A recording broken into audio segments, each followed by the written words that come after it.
Yes, the Super Bowl has Usher in it, darling.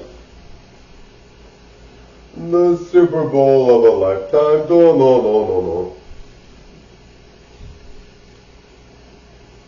No, guys, every year it's almost always has been those pretty female singers that have done the Super Bowl, right? And we love them very much, but I don't know, lately I've been really kind of like, I mean, I love them very much, but lately I've been like, what new stuff do they have that I haven't really noticed? What new things?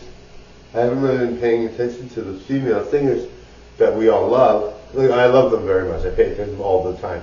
I sing their older songs all the time, but I haven't really paid attention to who's got new music. I think Kylie Minogue has new music. Dua Lipa's had new music.